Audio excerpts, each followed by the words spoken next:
Fala, meu povo, tudo bem? Aqui eu sou Leonardo Valejo, esse é o canal do Léo Valejo. Para quem me conhece provavelmente do canal Estagiários, esse é um projeto novo, dedicado a um canal que eu vou fazer um pouco de tudo, tá? É opinião, vou fazer um pouco de react também, de alguns conteúdos que eu gosto, por que não vlog, muita coisa para acontecer nesse canal, nesse projeto novo. Então vou pedir para você que está acompanhando aqui, você que chegou aqui através do canal Estagiários ou das minhas redes sociais, para já deixar o seu like, já curtir, é muito importante para nós. O botão do hypar aí, não sei se ainda está disponível no meu canal, porque o canal é muito novo, mas só a sua inscrição e a sua curtida já é muito importante para esse vídeo, tá bom, galera? Então é isso, sem mais delongas, vamos falar sobre a thumb do vídeo, né? O que vocês estão vendo aí sobre essa situação do São Paulo Futebol Clube. Para quem também não sabe, eu faço parte do Arquibancada Tricolor, cubro São Paulo já há muito tempo, lá desde o tempo do portal da Band. E o São Paulo vive um momento muito delicado, né, na sua história. E eu digo momento, mas eu posso dizer, por que não, uma década, né? O São Paulo que do início dos anos 2000 ali, né, foi soberano, ganhou o apelido de soberano, conquistando títulos, empilhando taças, o tricampeonato brasileiro seguido, né, o campeonato mundial em 2005 e da Libertadores da América. Mas depois de 2008, o São Paulo viveu um ostracismo, né, um ostracismo que durou muito tempo. Teve a Sul-Americana em 2012 e ficou ali 8, 9 anos até o Paulistão de 2020, né, que foi disputado em 2021, onde quebrou um tabu histórico de quase 10 anos sem títulos. E a gente pode elencar muitos motivos para isso ter acontecido, mas acho que esse é um papo para um outro vídeo. Porque hoje eu quero falar um pouco sobre como o São Paulo chega para 2026, né? Parece uma repetição do que foi 2024, parece uma repetição do que foi 2025 e provavelmente será o 2026 do São Paulo, né? E, cara, eu fiquei pensando durante esse tempo e refletindo sobre esse looping que o São Paulo vem passando ao longo das temporadas, que expectativa lá em cima, um discurso da diretoria que não condiz com a realidade, busca por reforços, somos o soberano, somos o tricampeão mundial, vamos disputar todos os títulos da temporada, e aí acaba trocando técnico, e aí ninguém mais presta, e aí protesto da torcida, e aí em busca dos 45 pontos, quando dá, morde uma vaga na Libertadores, quando não dá, se contenta com a Sul-Americana, né? É um ciclo vicioso que o São Paulo não consegue sair. E eu fiquei imaginando, falei, cara, muito se fala sobre o fundo do poço, né? Um perigo eminente de uma possível queda do São Paulo para a Série B. Lembrando que o São Paulo e o Flamengo são as únicas duas equipes que nunca disputaram a Série B do Campeonato Brasileiro. Mas eu não acho que o fundo do poço seja a Série B. Já pararam para pensar que o São Paulo pode ficar por 10, 15, 20, 30 anos nesse looping? Vocês já pararam para pensar que o São Paulo pode se contentar em disputar títulos apenas para se manter numa divisão?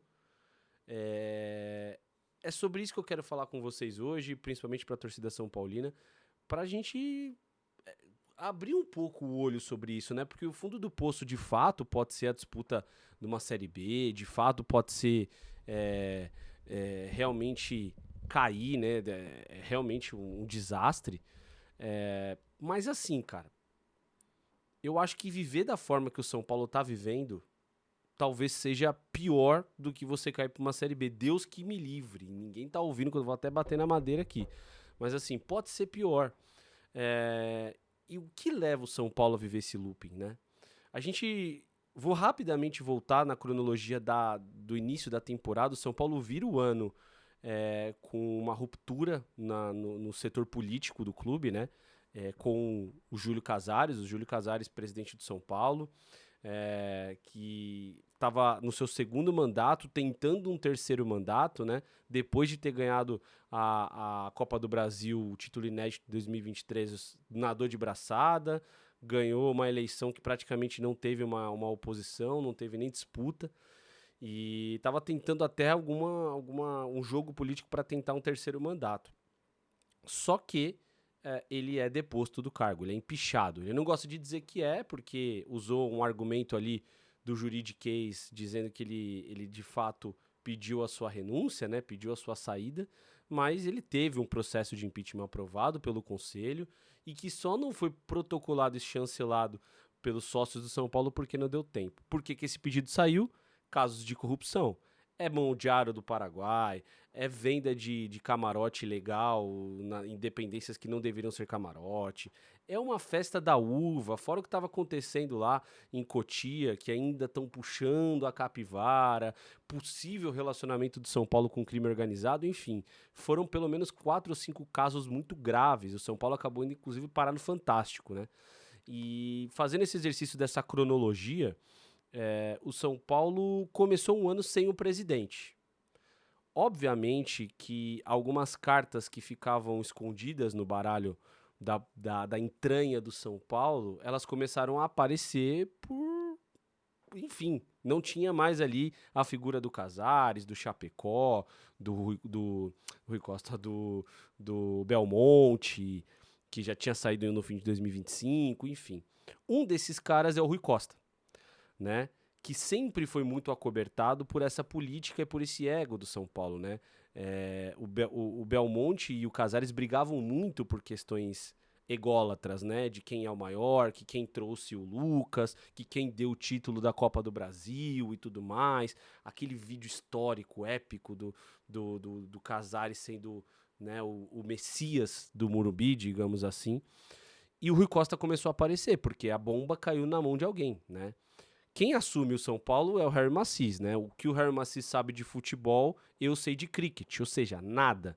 Obviamente ficou muito claro, né? O Harry Macis era uma figura política, era um vice-presidente do Casares, mas era uma figura meramente ilustrativa, era uma figura que era um interlocutor em algumas áreas do São Paulo que o Júlio não chegava, mas não vivia o dia a dia do São Paulo, não conhecia, ia muito pouco do CT da Barra Funda para falar que não ia, e de repente virou presidente do maior clube do Brasil. De repente, assim, caiu no colo dele. Um cara completamente despreparado. E eu entendo, eu não vou julgar aqui o seu Macis, que é um empresário do ramo de hotelaria, e eu entendo ele não saber de futebol. Caiu e ele vai ter que resolver o pepino. E o que ele fez? Entregou o São Paulo na mão do Rui Costa. Falou, cara, você é o executivo de futebol, você tá aqui desde 2021, quando sucedeu o Raí, e você vai ter que tocar a parada. Eu vou assinar as coisas aqui. Obviamente, é uma suposição da minha cabeça. Mas eu acho que é o que está acontecendo, né? E isso ficou muito claro até na saída do Roger. Ah, você tá falando, a gente já sabe de tudo isso. Mas é importante a gente fazer essa análise fria da situação do São Paulo.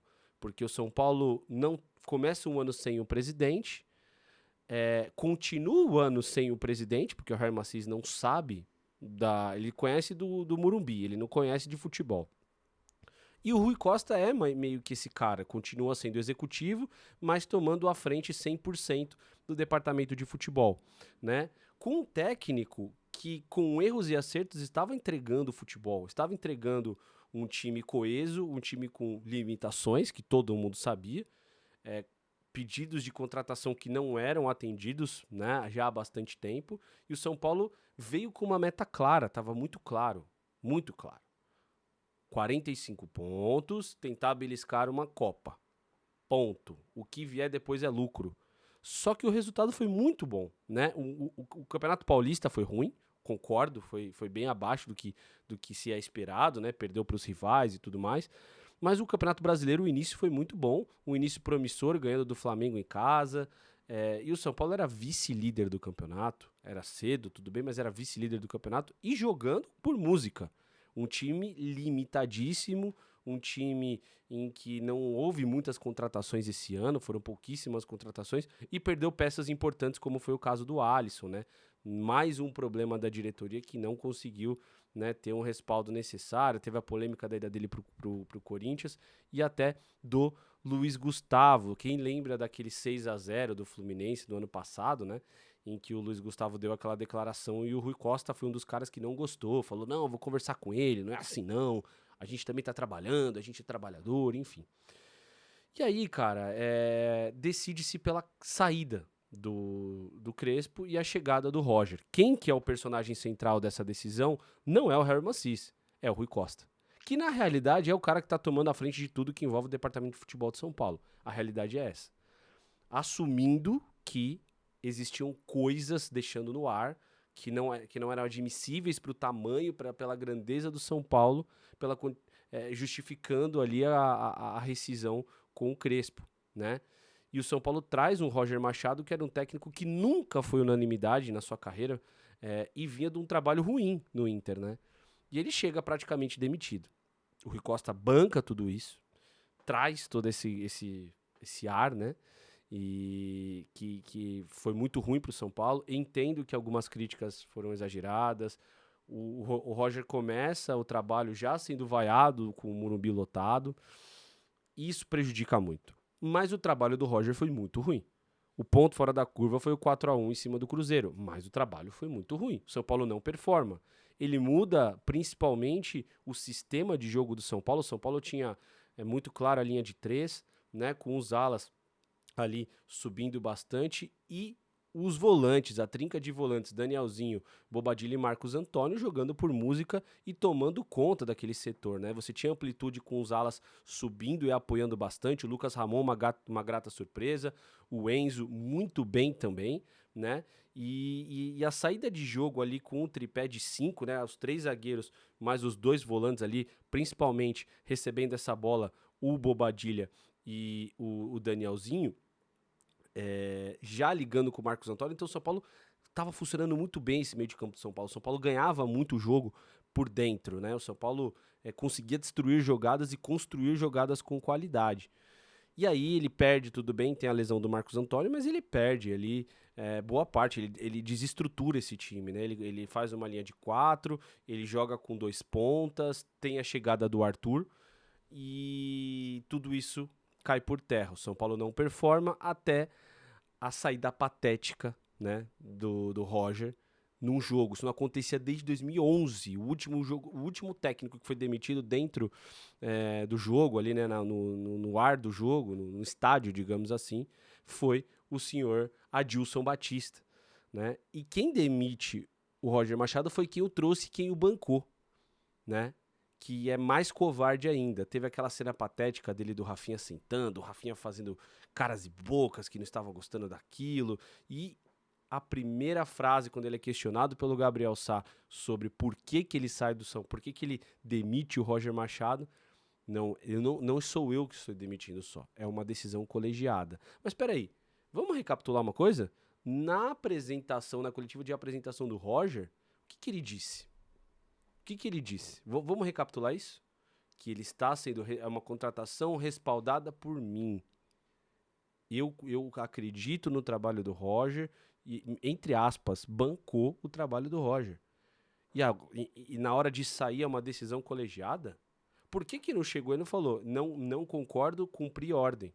Não concordei, mas tenho que demiti-lo. Ou não quer ser transparente com a torcida? O Roger foi demitido por uma decisão. Eu cuido do departamento de futebol e tive que concordar com essa decisão. Ponto. Mostra novamente a pessoa que é o Rui Costa. Ok. Por que eu até coloquei no vídeo aqui, eu até esqueci do GC, eu vou colocar aqui, né?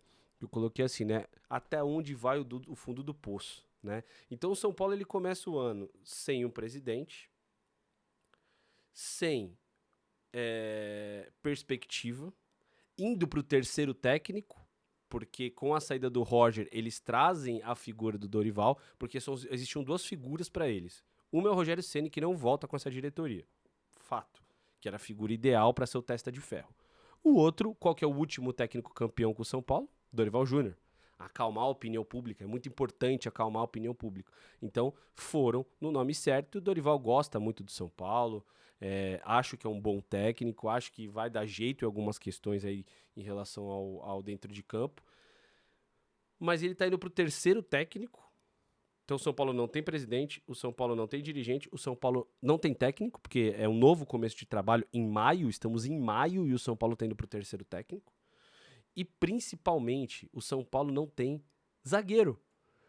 Porque se a gente lembrar que o Ferrarese foi negociado porque ele estava sem espaço, a gente viu o Arboleda metendo louco, literalmente, né? O cara simplesmente some 30 dias, fala que não vai jogar, e isso é reflexo do São Paulo Futebol Clube. O São Paulo não tem zagueiro para jogar. Hoje, no dia 21 de maio, a gente está numa iminência de uma saída do Dória por rescisão, por questões extra-campo, enfim, ameaçaram ele, a família, e é muito complicado isso no futebol brasileiro, não é único exclusivamente no São Paulo que acontece, mas o São Paulo está com a iminente saída do Dória, o São Paulo está com o Rafael Tolói machucado e uma idade avançada, empresta o Ferrarese para o Botafogo com opção de compra, e o São Paulo basicamente tem hoje Arboleda, o São Paulo basicamente tem hoje Alan Franco, Sabino e Osório. Então o São Paulo não tem nem zagueiro para colocar para jogo, porque o Tolói tá machucado.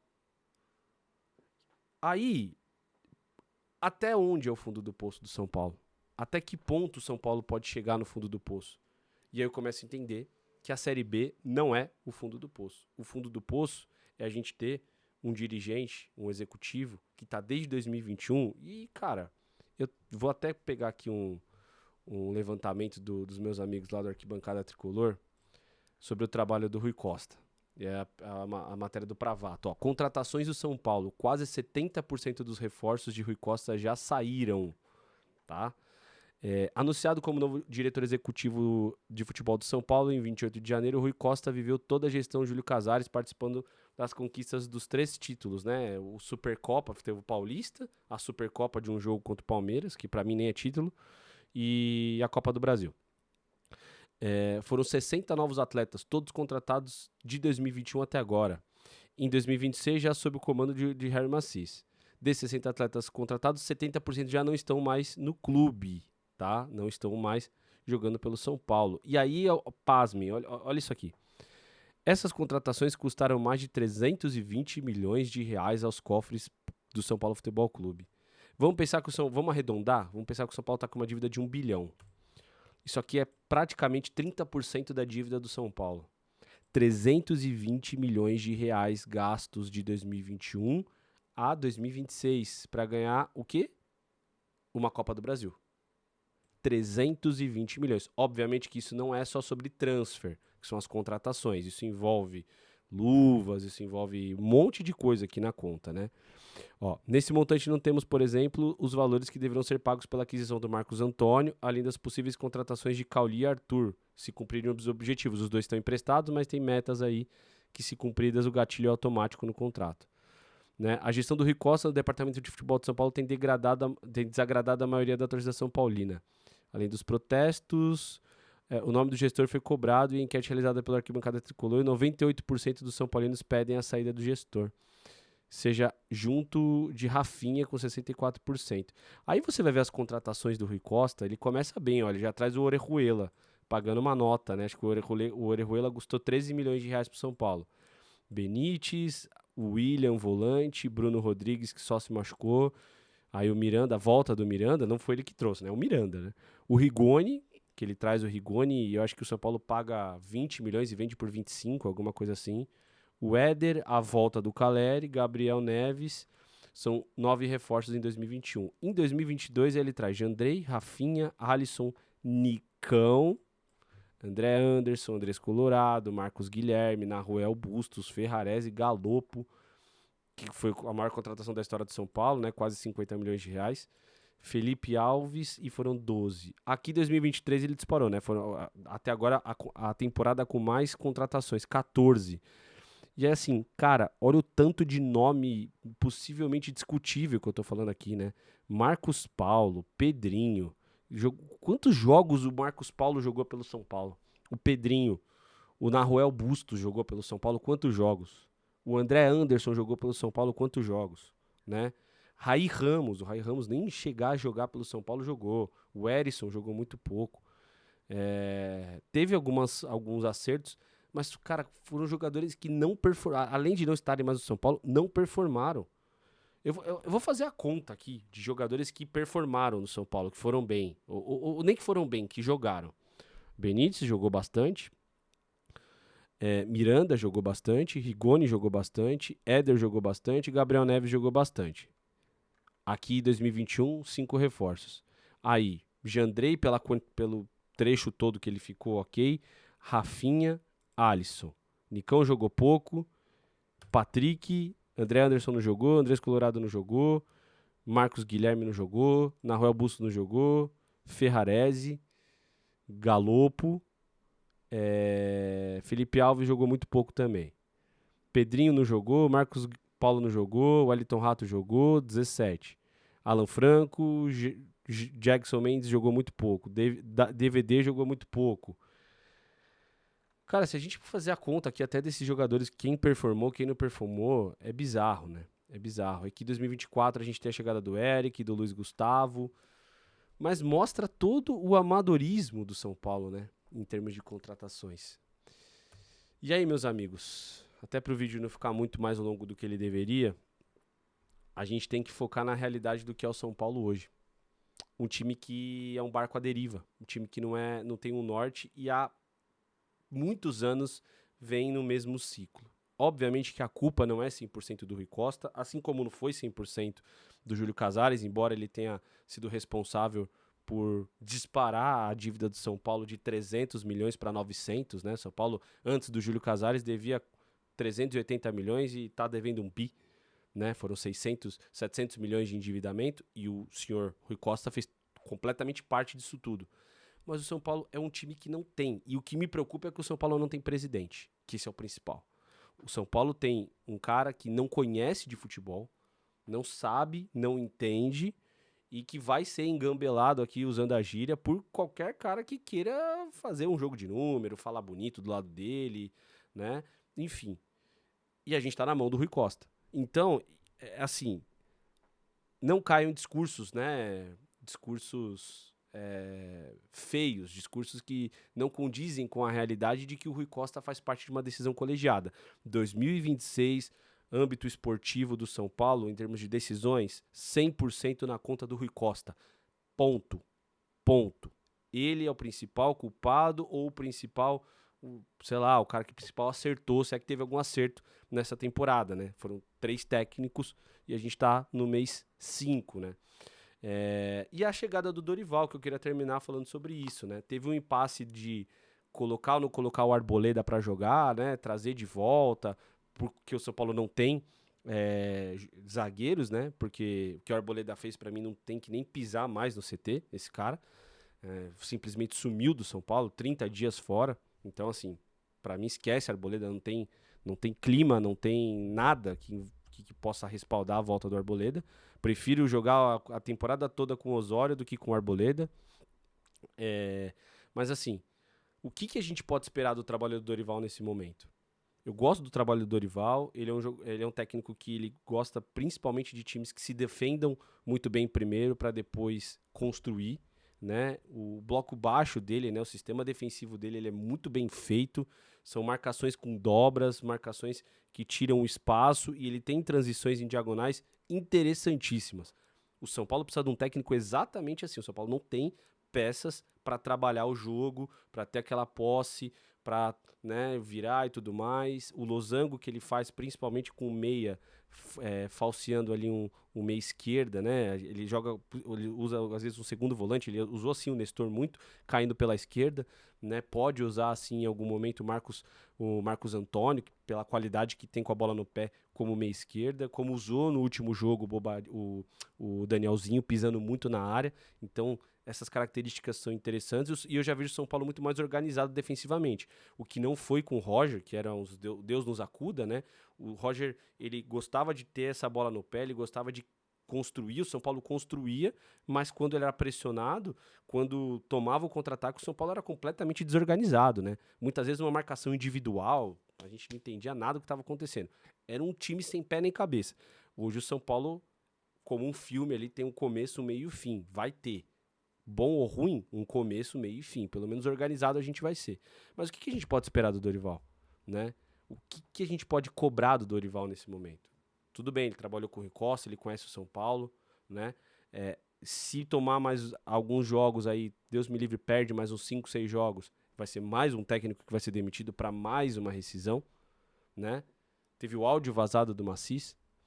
Então, o fundo do poço é um time tricampeão mundial, não ter um presidente, não ter um dirigente, não ter jogador para colocar para jogar e principalmente não ter credibilidade, porque o São Paulo é um time quebrado, é um time caloteiro E é um time que não tem credibilidade, nem internamente, nem externamente. É um time envolto a polêmicas, caso de polícia, matéria do Fantástico. Desculpa, torcida, mas a Série B, antes fosse a Série B o fundo do poço. Vai ter gente me xingando aí nos comentários, eu não tô nem aí. Antes fosse, porque é um ano que você paga ali, e se você faz uma estratégia minimamente decente, você pode aprender com esse erro para nunca mais se repetir. Eu acho que é horrível pro São Paulo, financeiramente falando, porque não é igual foi o Corinthians. Muito se compara, né, ao Corinthians sobre a queda, mas vale lembrar que o Corinthians jogou uma Série B com uma folha, uma entrada, né, até subiu aí o joinha, uma renda de um time de Série A, porque se você mantinha por um ano ainda a cota de TV de Série A, o time grande, né, quando caía. Não existe mais isso. Não existe mais. Então, quem fala que a Série B é bom pro clube é loucura. É loucura. Mas o que é melhor? Quantos anos a gente vai ter que passar por isso? Para entender que o sistema dentro do São Paulo é arcaico, para entender que os conselheiros tudo farinha do mesmo saco, porque vem com um discurso, é um ou outro, tá, que é diferente, que não, porque SAF, porque isso, porque gestão profissional, mas não querem perder a mamata do São Paulo. O São Paulo é o time mais antidemocrático do futebol brasileiro. A eleição interna do São Paulo, ela é feita indiretamente. Você elege uma chapa e a chapa elege um presidente. Para você ser sócio do São Paulo hoje é 100 mil reais. Subiram de 40 mil para 100 mil reais um título de um clube como o do São Paulo. Você acha que eles querem o que com isso? Você acha que eles querem a participação do torcedor?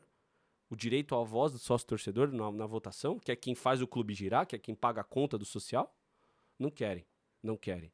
Então, o São Paulo chegou e está no fundo do poço. Existe uma saída. Uma saída existe. A primeira, a torcida começar a esquecer o campo bola, o pão e circo, e tomar atenção dentro do clube do São Paulo. Isso já está acontecendo, essas movimentações já estão acontecendo. A organizada começou a pressionar de alguma maneira, embora também não coloque minha mão no fogo, mas começou a pressionar. As matérias, os jornalistas conceituados já estão atrás disso, então isso começou a facilitar. Agora, a torcida precisa comprar esse barulho. E outra coisa, desculpa, ninguém vai me tirar a ideia. É possível São Paulo sair desse buraco sem uma SAF? É. Só se mudar o sistema político dentro. Só se internamente destituir. O São Paulo precisa de uma intervenção. Para isso acontecer, existem mais a SAF, que é o caminho principal, constituir uma empresa e separar, ou separar o clube de futebol do clube social. Então, o futebol é uma coisa separada, você não precisa fazer uma SAF, mas é outro tipo de eleição. E aí você pode instituir ali uma forma de eleição do presidente, o sócio-torcedor com direito ao voto. Aí você pode fazer uma coisa mais democrática. Aí, cara, muita coisa pode acontecer. Mas nada me tira na cabeça que, infelizmente, o São Paulo já está no fundo do poço. O fundo do poço não é a Série B do Campeonato Brasileiro. E para sair do fundo do poço, constituição de empresa. São Paulo precisa virar uma empresa com pessoas minimamente qualificadas, porque não tem como você ter um funcionário na sua empresa de um alto grau, como é o do Rui Costa, que está desde 2021, que fez 60 contratações, 70% dessas contratações não vingaram e gastou 300 e tantos milhões para ganhar uma Copa do Brasil. Ah, Léo, mas o Flamengo gastou isso numa temporada. O dia que o São Paulo faturar 1,5 bi, a gente vai poder fazer isso. Palmeiras não fez isso. Palmeiras gastou, acho que 100 e tralalá, 180 milhões, algo assim. Mas tem dinheiro, tem fluxo. Não dá. Dá pra você gastar menos, dá pra você ser mais assertivo. E como ele diz, né, na coletiva de imprensa da apresentação do Dorival, que aí é a cereja do bolo, pra você ver como que é um discurso de derrotado. A gente não gasta com transfer. O São Paulo é a única equipe da Série A que não gastou com transfer, que é com compra, né, de jogador. Olha que legal. Um time do tamanho do São Paulo, se contentar e se orgulhar que não comprou jogador porque não tem um puto no bolso, porque é um time caloteiro, isso mostra quem é ele. Isso mostra para onde o São Paulo vai. É isso, galera. Se vocês gostaram do conteúdo, se inscreve no canal, curte, comenta, compartilha. Ajuda aí o canal a continuar crescendo. Tamo junto. Até a próxima.